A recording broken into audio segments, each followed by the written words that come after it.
Henry Moore was the most popular and important British sculptor of the 20th century. His work enchanted people across the globe. I made that.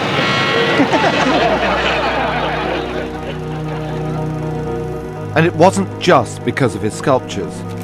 Moore was the first artist to become a true media celebrity, using film and television to showcase his work.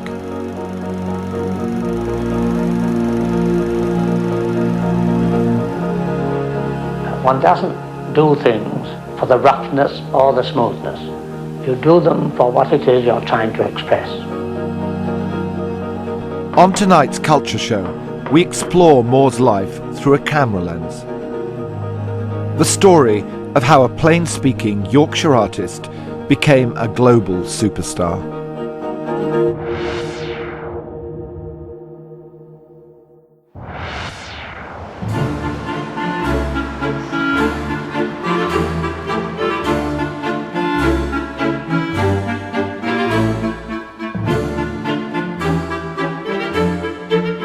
February 2010, the opening week of Tate Britain's new Henry Moore Show. One of the blockbuster exhibitions of the year, it's the biggest retrospective of Moore's work in decades. Work that reveals his themes and obsessions. The figures of mother and child. His vivid, claustrophobic wartime sketches. And of course, his reclining figures, punctured with holes. People love this work. For most of us, these figures are familiar, comfortable, accessible. But when Moore first started life as a sculptor in the 1920s and 30s, they were considered extremely shocking. And the reaction from just about everyone was hostile.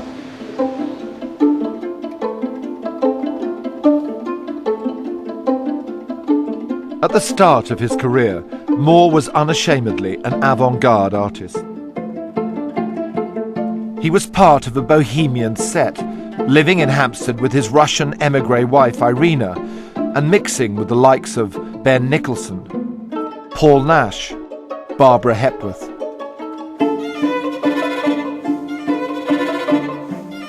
Supported by forward-thinking critics like his great friend Herbert Reed, Moore was to push himself and British art into uncharted and dangerous territory.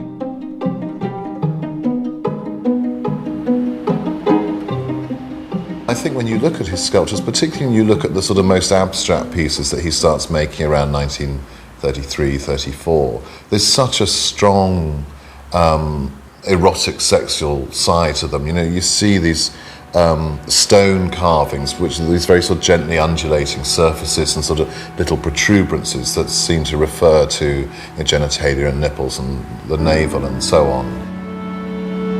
There's a reclining figure that he made in 1931 in lead, where the upper part of the body, the rib cage becomes almost like a prison cell, these sort of bars across a hollowed out chest. But the bottom half, sort of the hips swivel as if they're completely independent and the legs are splayed in what seems a very obvious sort of sexual invitation.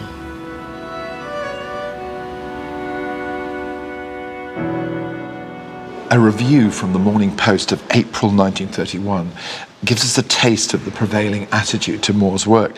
The headline is, "The Cult of Ugliness Triumphant." And the review goes on, "Moore shows an utter contempt for the natural beauty of women and children." Now, some artists might have been intimidated by this sort of criticism, but not Moore. So how did this dangerous radical become the most beloved British artist of the modern age? Moore realised that in the 20th century there was a way of getting his work to the widest audience, and that was through film and television. And his straight-talking persona help people to accept his progressive art. Sculpture can have an infinite number of different views. Yes, And, but you can in fact that's walk its around advantage. it, so why do you have to have a turn? Well, because you can't always walk around it.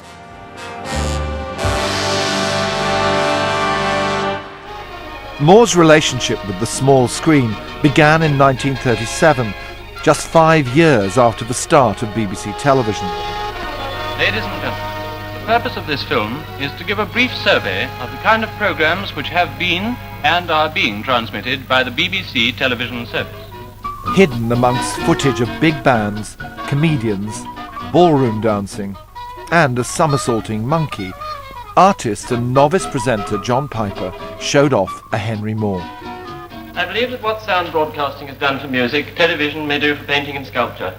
This is a carving by the young English sculptor Henry Moore. It's a carving in wood. Moore is a Yorkshireman in his 30s, and he has a rapidly rising reputation among critics and connoisseurs. At this point, Moore was really only known to the art world, but this was about to change as Britain faced its darkest hour.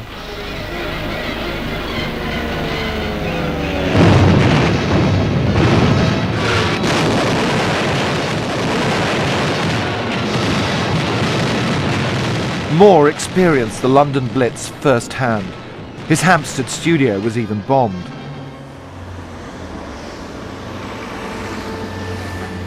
He was 41 in 1939, too old to be enlisted, but he had experienced the horrors of warfare firsthand, fighting in the trenches during World War I. Moore's sense of how ordinary people's lives were impacted by conflict was to bring a new dimension to his art. During the war, Moore couldn't find the materials he needed to make sculptures, so he devoted himself to drawings instead, and took as his subject the huddled masses of Londoners sheltering underground to avoid the bombs raining down from the sky.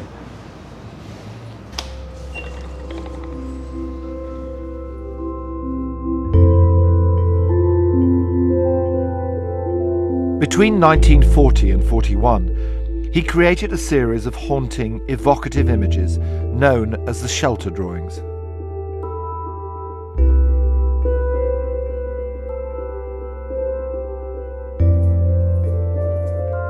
These drawings saw Moore for the first time striking a chord with the British public. They captured a mood of fortitude under fire, and just as importantly, the process was captured by the young director Jill Craigie in the film Out of Chaos. On almost any night during a raid, this figure might have been seen wandering about. Henry Moore, the sculptor. Here, perhaps, was the one artist most capable of immortalizing the stoic endurance and suffering of these people. He used to walk up and down these shelters hand in hand, and he would tell me what struck him about the sleeping, mostly the people who were asleep. He said that they revealed a lot in their sleep from the gestures that they had. There was a couple there, and their hands were like that, as if they were frightened, even in sleep. He decided to take me in hand and treat me as if I were one of his students. I found him terribly attractive, but we were both very honourable. I think women were much more honourable in those days than they are now. I'd had lunch with him. I'd met his wife, who was absolutely charming, and I thought they were a wonderful couple. And so, tempting though it was to go a little further, we both resisted it. I'm not sure that I don't regret it today. Jill Craigie's film transformed Moore's image among the British people. Seeing this gentleman chronicling the suffering of Londoners brought him a whole new audience. But what's fascinating is that while Out of Chaos purported to show the authentic artist at work, the film is actually a complete fake. It's made 2 years after the Blitz and after Henry Moore has done all that work in the tube stations. So there's no sense in which those people on the platform are real Londoners sheltering from the bombs. There's no sense in which it's shot in a tube station. I'm pretty clear it's shot on a soundstage in a film studio. Nonetheless, even though it is in a sense a complete contrivance, it's still a very vivid sense of Moore at that time.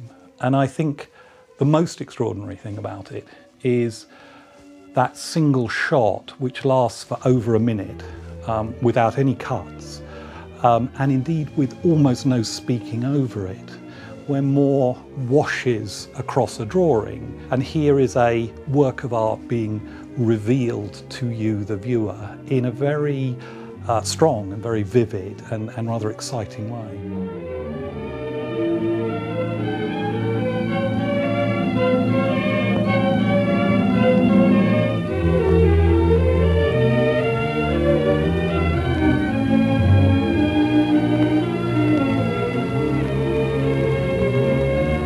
Now I can begin to see the drawing as a pictorial whole and can decide whether in some parts the background must be lighter or darker.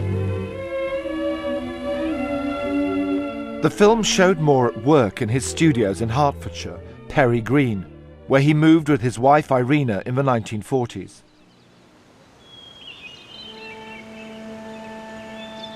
The Moores were to spend the rest of their lives here, and this is the place where they brought up their daughter Mary, as Henry became a father at the age of 47.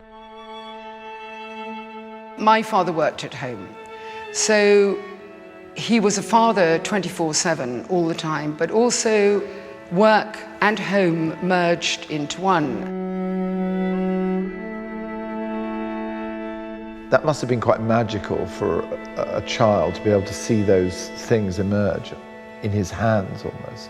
Well, he was incredibly generous in that he allowed me to go into the studio. When I was 1, 2, 3, I was in the studio and I was sitting at a little table beside him, making maybe an angel or a Madonna, painting her dress blue. And I would say to my father, could you make me a lion? Could you make me a cow? And he would stop and make one. So the studio was a very natural environment for me. So I grew up understanding both how his mind worked and how his mind and I worked together, and how you turned things into a reality, how you made them large, how you got them through a door, how you picked them up with a crane.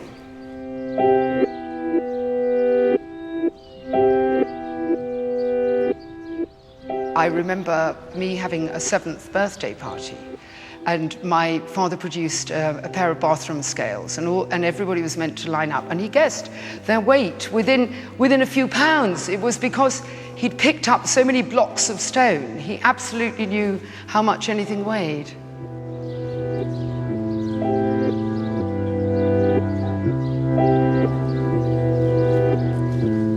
Today, Perry Green is still a shrine to Moore's work, with his sculptures displayed in the grounds as they were in his day.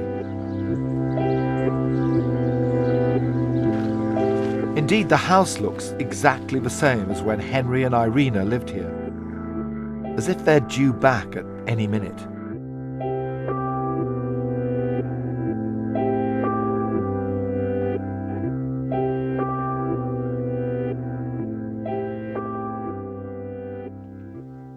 It might have seemed strange for an aspiring sculptor to leave the capital, but the move here came at a time when his fame was about to soar. He was going to become the most celebrated artist in Britain. The Festival of Britain was the catalyst Moore needed, as his work was about to be seen by millions. The festival was intended to show Britain embracing modernity after the austerity of the post-war years. Let us welcome to our shores the many members of our British Commonwealth and all the visitors from other lands who have come to see what this old country can do. Moore created one of his signature reclining figures. At the age of 53, he was now the defining face of British art. But this figure was also historic. because its creation was caught on film. In October 1950, he once more took up his notebook and pencil and set down to work up the first ideas for this new figure, uncertain at first of its form, shape, or material. This was the first large reclining figure Moore had ever done in metal. The man behind this groundbreaking film was John Reed. The son of Moore's great champion, the critic Herbert Reed, over 4 decades he made a series of influential documentaries about Moore. I liked him, and I always felt, I wish my father had been more like him. And then one of his assistants said to me, "You know, it's different when you come here." I said, "How?" He said, "He treats you as though you're his son." Rather than interviewing Moore about this new work, Reed instead chose the role of unobtrusive onlooker in the artist's studio. As the plaster grew round the metal skeleton, a new work gradually came to life. Part of the originality of John Reed's first film is the emphasis on process. There is a real sense that you observe Moore at work in comparatively extended sequences, and I don't think that had ever been done before.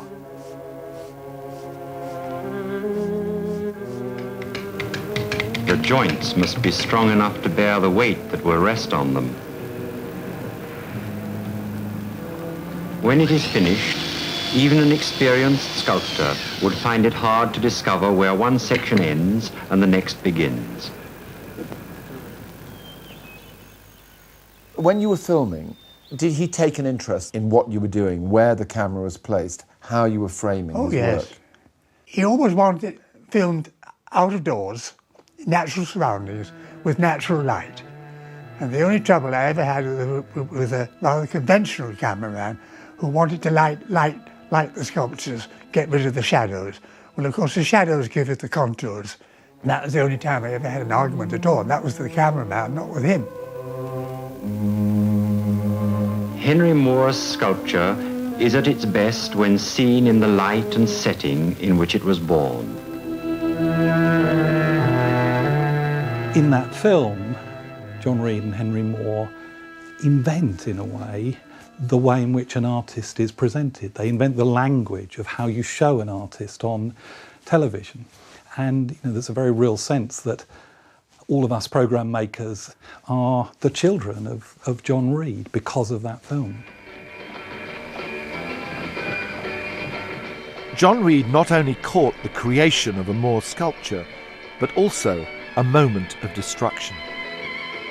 In 1967, he filmed a plaster cast breaking apart while Moore was away at lunch. The top section had cracked at its narrowest part. The plaster was torn, the armature had snapped. I got a story there. I faked the sequence. You faked the sequence? Well, of course, I turned to the cameraman and said, "Did you get that?" He said, "No, I was changing the magazine." Then I remember the saying in the film business, if you've got a continuity problem, cut to the studio cat. And I knew we had a cat, so we got the cat, close up of the cat, bang the clapperboard, cat shoots off, take a close up with some plaster dropping, cut it all together. Everybody thinks they saw the accident happen. You'd be sacked for that today, John, you know that? Oh, yes, I know. You're a terror. To tell the truth, you have to cheat sometimes. By the time they'd got the first piece out, Moore came back from lunch. Surprisingly, he was calm, philosophical, and above all, practical. All of that response of Henry Moore's, that very good-natured response, yes, you'd think he might have been absolutely furious. furious. So calm, wasn't he? He said, "It can be mended, he said. Don't worry." This is what life is. Sometimes you'll purposely destroy a thing to make something else out of it. Art is not a process of just gradual perfection. So you take the rough with the smooth.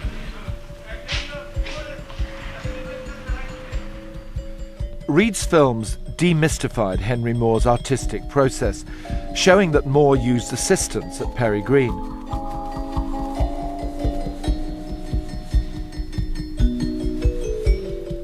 Moore would create maquettes, small models only as big as his hands. Assistants would then measure these models and create large-scale versions of them that Moore would finesse. One of these assistants would become the most important British sculptor after Moore, Anthony Caro, who became extremely close to his mentor. On the margins of these early Caro drawings, you can see some small sketches by Moore. It was Moore's way of instructing his young pupil. Don't worry, we'll straighten them out later. So all this work, this early work that you've got out, this is all very much influenced by Moore. Oh, yes. I mean, there's eyes, it's just, you know, the Henry Moore type eyes, aren't they? And then that one where he would be explaining where the light was coming from here. I'm still trying to sort this thing out in my head. Henry is seeing it much richer. Would this be his drawing here? Oh, yes. I mean, he took a lot of time on me. It was very kind, very, very kind. I shall never forget it. Caro was Moore's assistant for 2 years in the early 50s, and he had a rather unusual first meeting with him. I found out where he lived, and I drove up to Much Haddam, and I knocked at the door, and Henry came to the door, and he said, "Who are you?" And I said, "Well, my name's Tony Caro, and I'd like to work for you." And he said, "Well, you might have telephoned, but you better come in and have a cup of tea," which I thought was pretty nice of him, actually. And at the end, he said, "Well, there's no job now, but in 6 months' time, there might be." So 6 months to the day, I telephoned and said, "Do you remember me?" He said, "Yes, I do." He said, "Start on Monday." It was like a family, and I was adopted as one of the family. It was marvellous. Moore chose his assistants wisely. Many of them went on to become renowned sculptors in their own right. I think he felt it a bit of a mission to get talented artists to work for him. I think he felt that it would improve the general level of sculpture in this country as well that way. And I think quite a few years he was trying to get some of the best students he could get hold of to do the work that weren't necessarily the best assistants in the world, but I think he liked that challenge of young, sort of bright assistants, yeah. The first thing I did was to wash the double knife edge outside the Houses of Parliament, except it wasn't outside the House of Parliament, it was outside his kitchen window. You've got this child, you know, 19, 20, working for you. You want to see if they're going to mess up your life. And I remember him coming out and saying, "No, no, no, wash from the top, not from the bottom. If you wash from the bottom, you get drips." Moore was an incredibly prolific artist, producing countless drawings and around 1,000 sculptures in his lifetime. And the scale of this production could never have happened without these assistants. The main part of the secret of getting us to do the work, so that he wasn't sitting watching television, he'd be off doing other things. He'd be doing his drawing, his printing, his making more maquettes. Everybody's intention was to help keep him going. What were the wages like? Minimal. 2 or 3 years before, I'd worked on the building sites, driving tractors and things, and I was earning, say, £15 a week. And Henry was only paying about £14 a week to us. And the irony being that you knew that at the end of the day, some of those sculptures were selling for $500,000 upwards. So he was a bit tight? Well, he was a northerner, he was a Yorkshireman.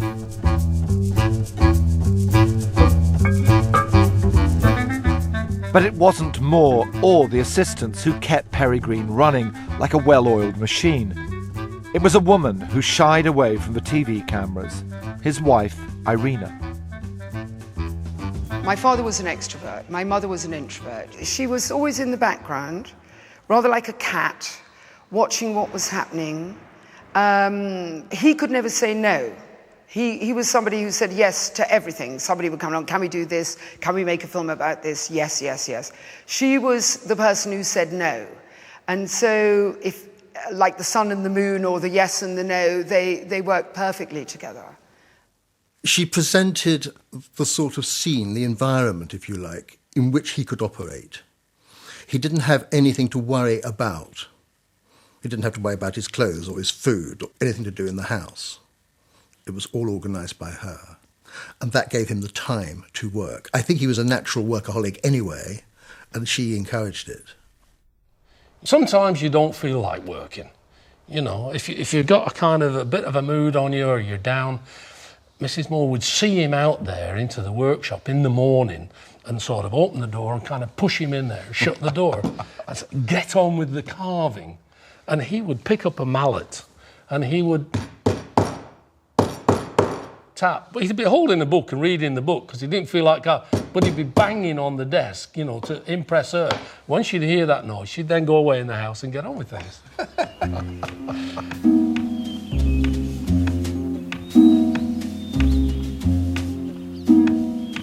While Moore produced his works at Perry Green, one patron devoted himself to making Moore a household name. Ladies and gentlemen, I am very proud to be able to congratulate Harlow on behalf of all those who believe in civilization by their decision to make a work of art the centre of their new town.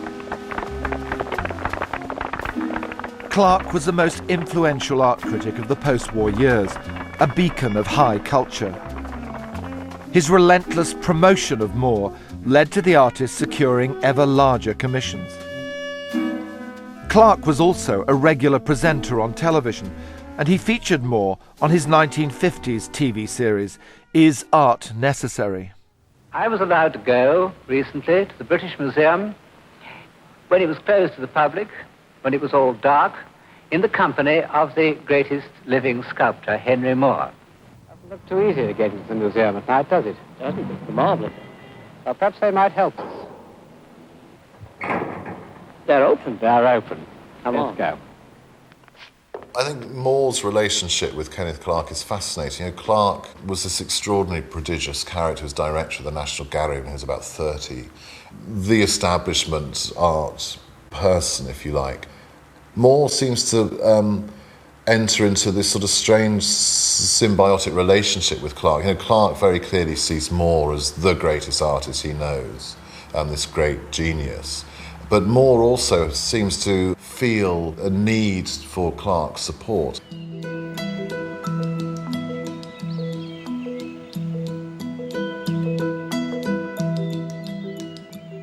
Some people close to Moore felt Clarke had an undue influence on the sculptor's work in the post-war period, pushing him towards grand public statements like the 3 standing figures in Battersea Park, and away from his roots as a radical artist.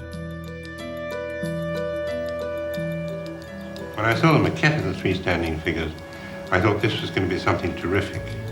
But the actual piece didn't work at all. It was very heavy, it was very stiff, the form was very dead.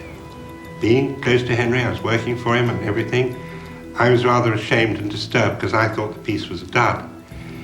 And I remember Henry, he was walking around, and then he came over and he said, it's all right. I've seen Kay, and he likes it. Kay being, of course, Kenneth Clarke. Kay's approval meant more to Moore than everyone else.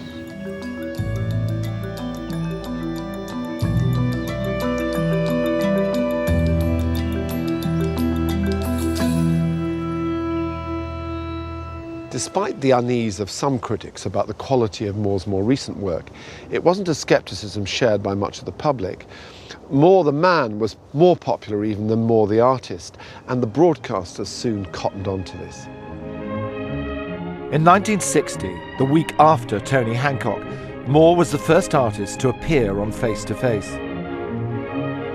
For the first time, the viewing public were given a glimpse of Moore as the man next door. You live here in a very English village, and your work must be very different from anybody else who lives hereabout. Did you get on well with the villagers?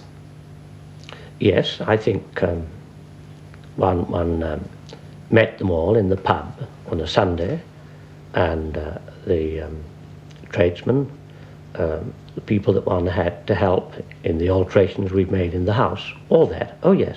Do they appreciate you as being, do they think of you as an extraordinary local figure, or do they appreciate your work, or regard you just as an eccentric? I hope that they just accept me as someone who works.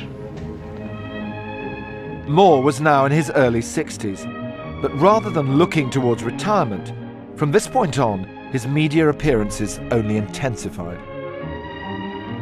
I remember film crews being there all the time. I mean, a day was photographers, film crews, people writing books, editors, visitors, somebody coming maybe to buy a sculpture, architects coming to look. You know, all day long it was these different ways that he related with the outside world, I suppose.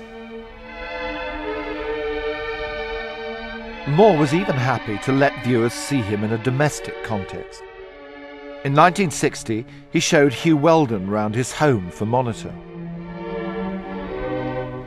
Moore himself doesn't buy works of art, it's Mrs. Moore who does the collecting, and the place is packed with pictures and sculpture.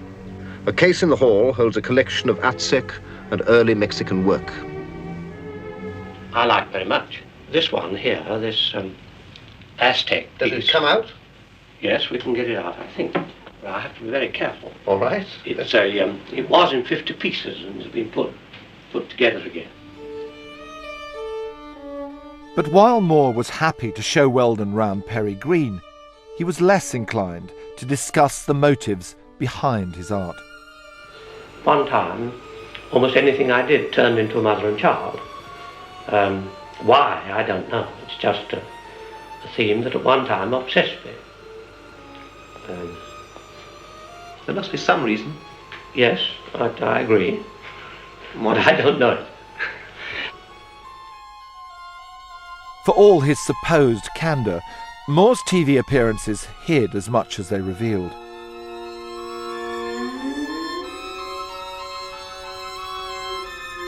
Looking round Moore's maquette studio, you sense an artist drawn to dark, dangerous subject matter.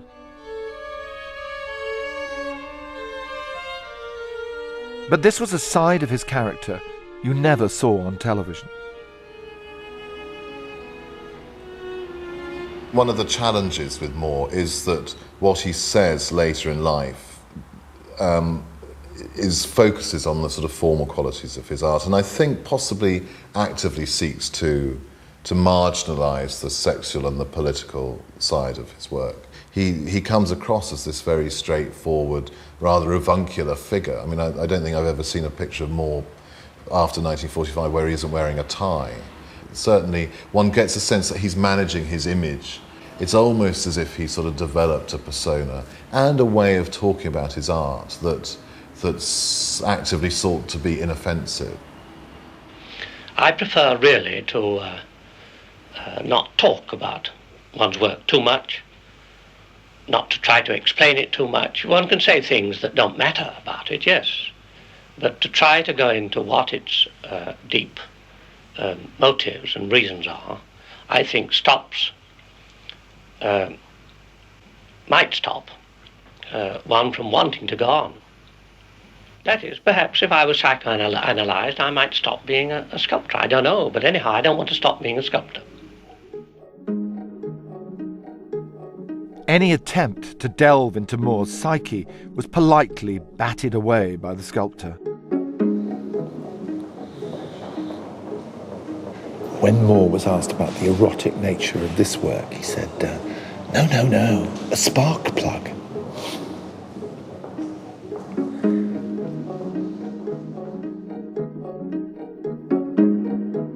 Even here you sense the influence of Moore's great supporter, Kenneth Clark. An arch-traditionalist, Clarke rejected the notion that one should read complex psychological motives into the sculptor's craft. Moore would listen to Clarke's advice about how he spoke about his art.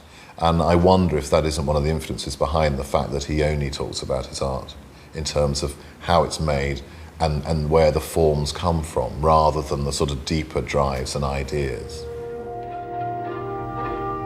By the end of the 60s, the special relationship between artist and critic was to be celebrated on television. Clarke was to place Moore centre stage in his epic account of the history of art. In the series, Clarke gave a whistle-stop tour of Western civilization since the Dark Ages. But Clarke's final speech was pessimistic, fearing that civilization was being destroyed in an age of banality. The trouble is that there is still no centre. One may be optimistic, but one can't exactly be joyful at the prospect before us. Clarke has given you a kind of stirring credo at a moment when he perceives the world to be falling apart. In a way, the barbarians are absolutely at the gates. But as he walks off screen, he touches, almost as an afterthought, a small Henry Moore sculpture which is sitting on the table. And there's a sense in which it's a kind of talisman, a moment of holding on to some very real traditional values, but hoping by this sort of magical touch on this Moore that those values will continue and remain into the future. It wasn't just Clarke who was putting Moore on a pedestal. The sculptor was also given a major role on the other great landmark series, The Ascent of Man, in the early 70s.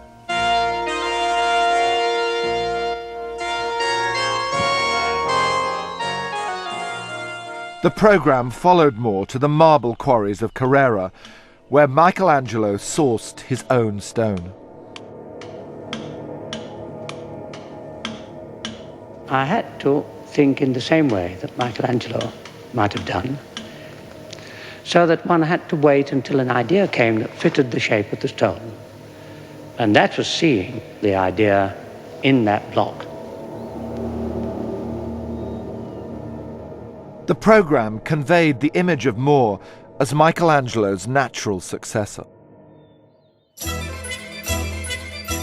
The connection between Moore and Michelangelo was only strengthened by this John Reed film.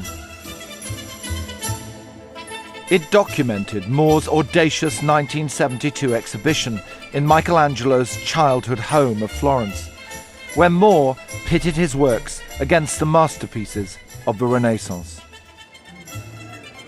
He has this obsession with Michelangelo, this fascination with Michelangelo, but explicitly or implicitly, he sees himself as on a par with Michelangelo, as if there are only, 2 or 3 serious sculptors in the history of Western art, and Michelangelo is one of them and Henry Moore's the other. If I was travelling with him, one of my nightmares would be party games after dinner, because it didn't matter who the audience was.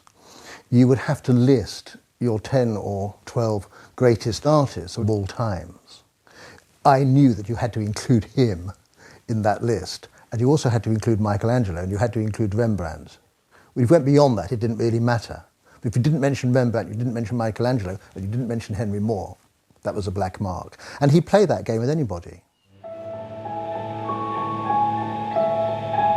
But it's a funny paradox that even as Moore's image among the public couldn't be higher, his reputation was being challenged by a new generation of sculptors. He completely dominated the scene and had done for 2 generations by then. And so I think for the generation that followed him, who in the 1960s were already in their mid-40s, to feel that there was still this huge paternal figure casting a shadow over everything was very frustrating.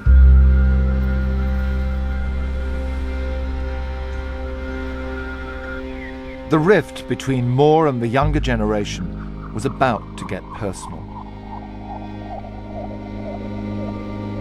In 1967, Moore tried to give a number of works to the Tate Gallery, which would have required the Tate to build a new wing to house them. 41 artists wrote a letter to the Times protesting at Moore's proposal.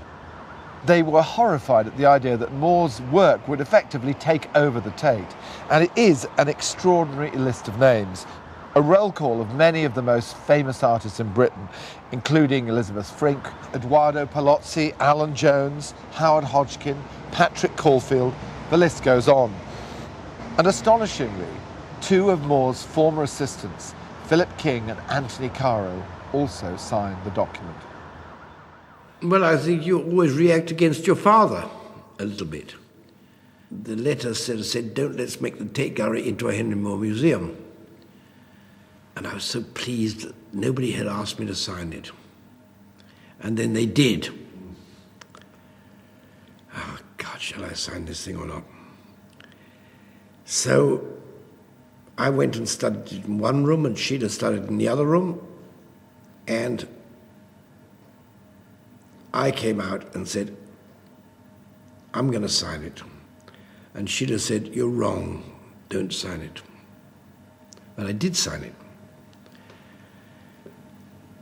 And I think that I upset Henry by doing that, because I think I was in a way a favoured assistant. 2 or 3 years later, I heard that Henry had been hurt by it, and so I decided to, with Tony Caro, we went especially to see him to apologise. I don't remember his reaction being one, other than just being simply accepting our apologies. Really, not more than that. We didn't want to be overwhelmed by Henry Moore. That was what it was about. But you shouldn't do that to another artist. Anyway.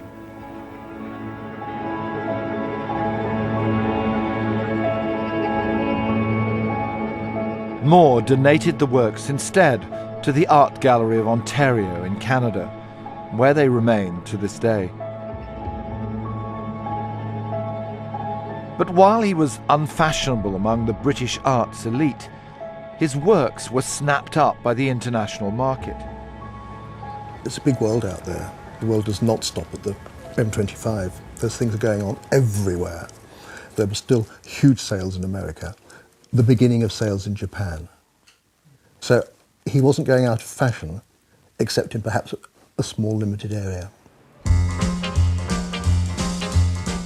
In the 60s and 70s, no major building project round the world seemed complete without a Henry Moore.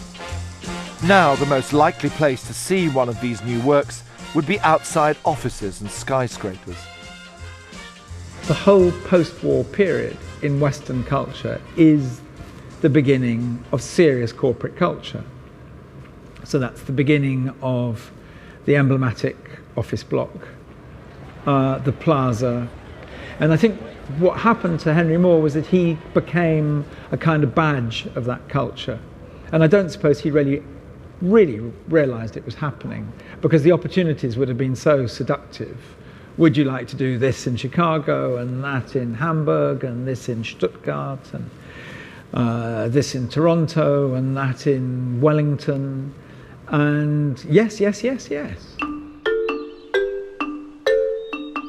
To cope with the scale of commissions coming into Perry Green, Moore employed a new technique to make his production of sculptures more efficient.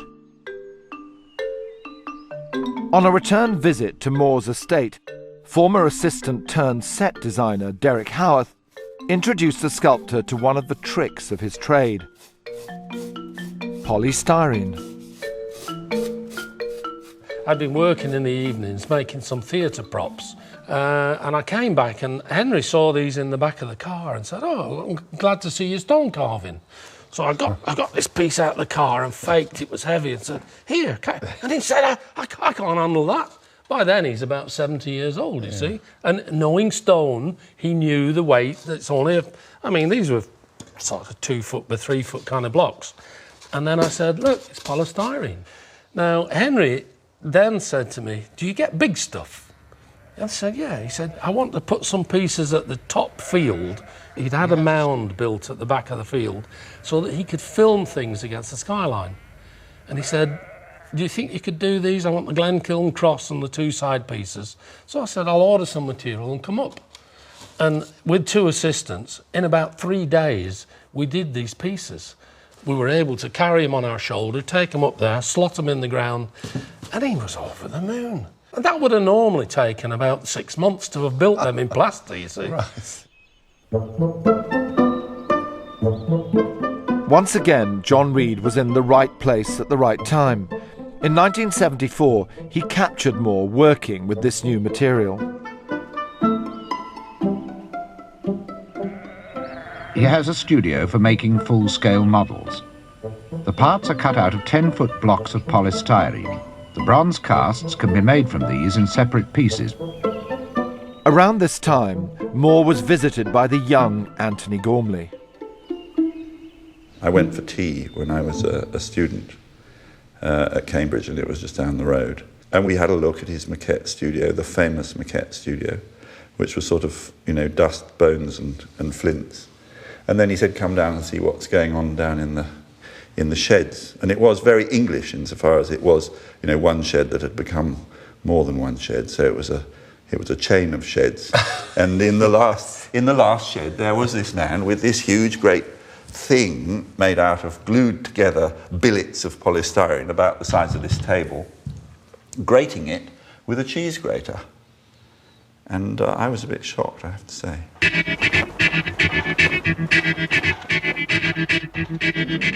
The Moore industry was now unstoppable. His work was being exported to every corner of the globe, the mammoth process all captured on film.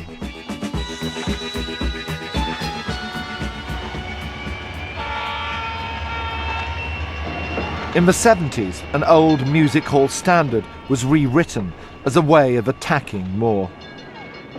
I don't make any more, Mr. Moore. Mr. Moore, please don't make any more. The more you make, they say. But enough is as good as a feast any day. If they take by any more, Mr. Moore, they'll have to take the house next door. 'Cause each reclining figure gets heavier and bigger. So don't make any more, Mr. Moore. The curious thing about that is that we know the problem, that the Taylorism or the mass production element of taking a personal vision and turning it into, if you like, a universal franchise, I think weakened the work. It was as if Henry Moore had come full circle. Once again, he found himself the object of critical derision. But it never interfered with his production of new sculptures. And by the late 70s, there were powerful reasons for him to maximize the profits coming out of Perry Green. In 1977, he set up a trust to look after his work, the Henry Moore Foundation. This was to be a charitable organisation that would promote the works of Henry Moore after he was gone. But the foundation would also give bursaries to young artists. It was Moore's way of securing his own legacy and supporting emerging artists and arts institutions across the world. It meant a great change to Henry Moore's way of life. He'd always operated independently as an artist and businessman, but now he had a charitable trust in charge of his works. It was very, very difficult for my parents to do because they were in their my father was in his late 70s. It meant changing the way that you did things while you lived it. It was almost like turning an enormous ocean liner around. And it was a very tough thing to do, but he wanted to do it. So one of the things that was really important to him was that he was able to support sculpture. And by sculpture, I think he meant sculpture across the board. I don't think he only meant modern sculpture. I think he meant Egyptian sculpture, medieval sculpture, sculpture in general.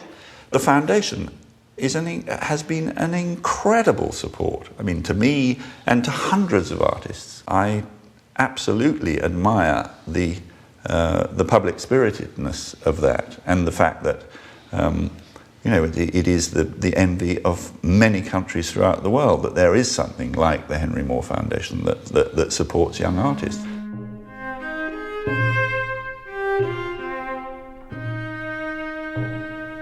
The man who shaped the hard substances of stone and bronze and wood and made them into majestic and monumental interpretations of the human figure is now the most famous living sculptor in the Western world. Now at the age of 80, his place in art history secure, Henry Moore made his final programme with John Reed. It featured Moore's most forthright performance in any of the films made about him. Again, people think that artists are people that work for pleasure, by instinct, and without ever using their minds. There's a big and intellectual effort in learning to draw properly, which Leonardo showed it and Michelangelo showed it. Those had great intellects. It isn't a God-given gift to everybody that they can just draw. It was the most personal film for both artist and director, and included an appearance from Reed himself. John, if you can put that, come in between, if you can put that just... You talk about that friendship, but he treats you like a son. I remember the sequence some years into your relationship. Well, he's telling me off. He's telling you off. You've got that? Yes, he's instructing you, yes. No. No, the other. Turn it right round the other side. It's got a better... No, right round. No. Look. No. All right, turn it over again. There. Oh, right. Now bring it over here. Now bring it in. Put that there. Look. That will be better, much better. I think the last film, made when Henry Moore is really very old, is a very touching and poignant profile of a man who recognises that his powers are fading, but who is in a sense prepared to expose some of that for a filmmaker who by that time he absolutely trusts. The film showed Moore as a working artist, even as he entered his 9th decade. But he also looked back on his artistic life, back to the wartime shelter drawings, and even further into his childhood, reminiscing about rubbing his mother's back to relieve her rheumatism. I was embarrassed, but I knew all in her back where the shoulder blades came, where the backbone, where the soft part. This was something that, as a boy of 7 or 8, when there was no one else, she would ask me to rub her back. And this, perhaps, as I did, it reminds one of once.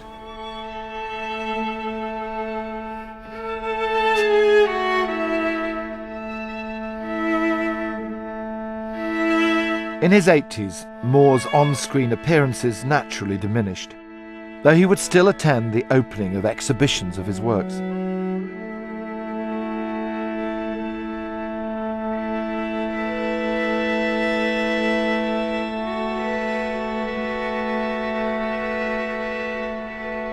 The very end of his life, when he was bedridden, and he really wasn't able to see even very well, he was drawing every day, and I saw some of the drawings, and they're drawings that are objects that were in that yellow sitting room, because that's where he was sleeping and living.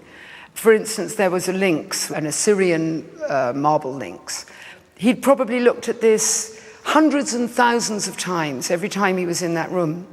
They're internal drawings that are all about emotion and a kind of hand that's really rather weak. I find them immensely moving. I find that they speak about absolutely what an artist is, that an artist can't stop expressing himself and how he sees the world till he dies. I remember meeting him when he was very ill. I went up to see him. He was in Addenbrooke's hospital. And he had this room, which was a sort of pale blue room, if I remember, private room. And there on the wall was this Courbet. And I said, Henry, you've got your Courbet in here. He said, I couldn't stand the art they had in here. So I asked Miriam to bring up my Courbet. It was funny. I remembered that he had a record. I don't know, there used to be an entertainer called Douglas Byng. Yes. And his song was, this is James the Butler calling, Madam, Miss Otis regrets she's unable to lunch today. Indeed. The last time I saw Henry Moore, we were reminiscing, and he remembered that record, and he and I sang it together. He was word perfect all through. Miss Otis regrets. That's right. And from under her gown she took a gun and shot her lover down. And Madam, Miss Otis regrets she's unable to lunch today. Boom, boom, boom, and so on and so on. It's James the Butler calling. Miss Otis regrets she's unable to lunch today. Madam, Miss Otis regrets she's unable to lunch today. She is sorry to be delayed, but last evening down in Lover's Lane she strayed. Madam, Miss Otis regrets she's unable to lunch today.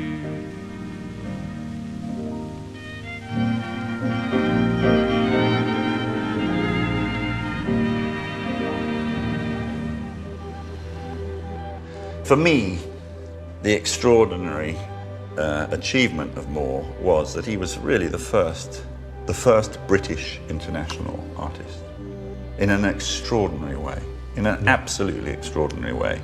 And it is an extraordinary thing to be an Englishman, sculptor or not, and be able to go, from Toronto to Canberra to New York to Prato.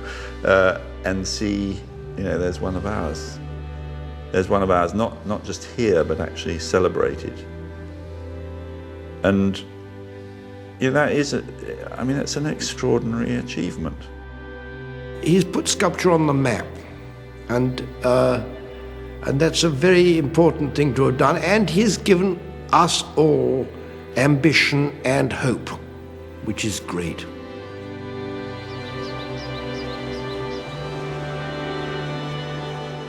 That's where I'm grateful for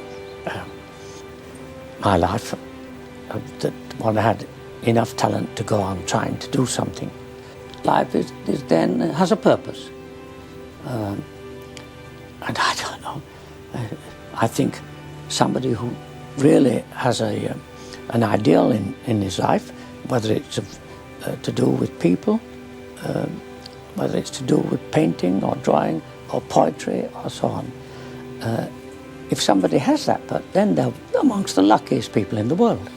You regard yourself as a lucky man? man? I do regard myself as having tremendous good luck in the whole of my life.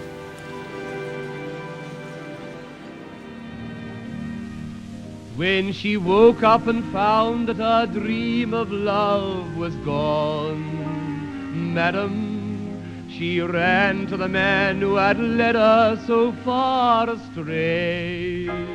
Tate Britain's Henry Moore Show runs until August the 8th. And you can view a collection of BBC programmes about Moore online at bbc.co.uk/archive. Miss Otis regrets she's unable to lunch today.